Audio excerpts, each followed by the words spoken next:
Պաշտոնապես չեղարկվում է կրուիզը, մենք կարող ենք մնալ նավի վրա, քանի որ սա հնարավորինս անվտանգ տեղ է, մինչև հասկանանք ինչ է լինում։ Մի կողմում ծովն է, մյուսում Դուբայը։ Նատաշան եւ ընկերուհին այս օրերին պետք է վայելեին արևոտ հանգիստը Արաբական Միացյալ Էմիրություններում։ Հետո այցելեին Բահրեյն, Կատար, սակայն արդեն մի քանի օր է նավահանգստից դուրս չեն գալիս։ Աշխարհաքաղաքական լարվածությունը զբոսաշրջիկներին թողել է ծովում։ Նավապետն արդեն հայտարարել է կրուիզի չեղարկման մասին, բայց թե ինչ է լինելու հետո, երբ եւ ինչպես են կազմակերպելու վերադարձը կամ փոխհատուցումը, անորոշ է։ Նավահանգստում ենք մենք, դուրս չենք եկել, այստեղ մի քանի անգամ հայտարարել են, որ նախընտրելի է նավից դուրս չգալ, եթե անգամ ուզում ենք դուրս գալ, ապա նավահանգստի տարածքը չլքել, մի քանի անգամ ասացին, որ ամենաապահով վայրը այս պահին նավի վրա է ու դուրս չգանք։ Մենք էլ դուրս չենք եկել, փորձել չենք արել, ճիշտն ասած։ Անձամբ ես բավական անհանգիստ եմ, որովհետև այս անորոշությունը անհանգստացնում է։ Եթե իմանայի գոնե մինչև ամսի 7-ը այստեղ կմնանք, հետո օդը կբացվի, մեր սովորական հետադարձով հետ կգանք, հա, բայց հիմա չգիտեմ ինչ կլինի, ինչքան կտևի։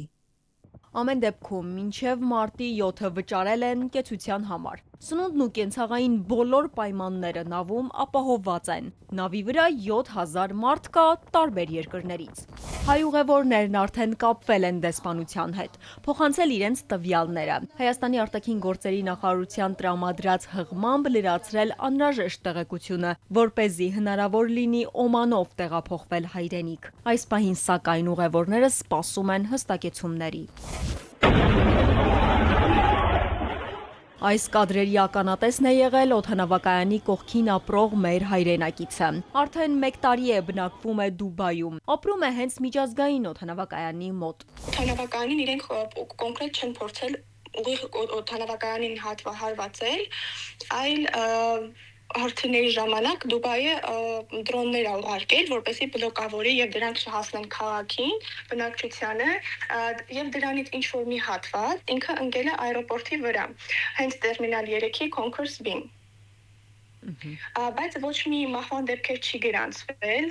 ճիշտ է, մի քանի հոգի տուժել են, վիրավորներ ունենք, բայց ամեն ինչ նորմալ է, аэроպորտը ինքը չի վնասվել ամբողջությամբ։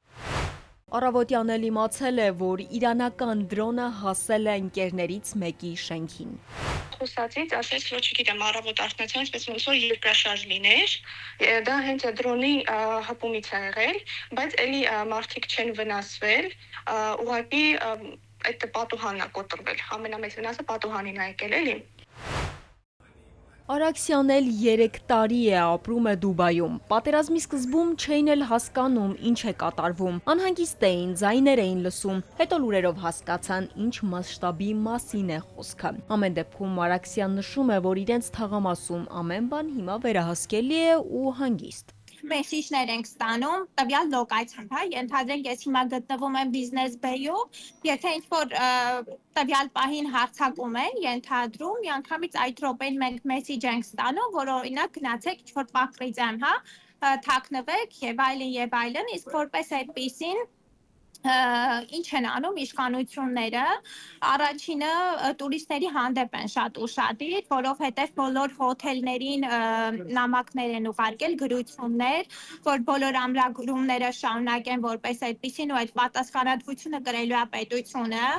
Զվարթնոց միջազգային օդանավակայանում այսօր եւս չեղարկվել են Մերձավոր Արևելք մեկնող եւ այնտեղից ժամանող մի շարք չվերթներ։ Օդանավակայանի չվացուցակից երևում է, որ չեղարկվել են երկկողմանի Երևան-Դուբայ, Երևան-Շարժա, Երևան-Աբու Դաբի, նաեւ Երևան-Թեհրան չվերթները։ Ալադավթյան, Ալեքսանդր Կիրոյան, Էպիկենտրոն։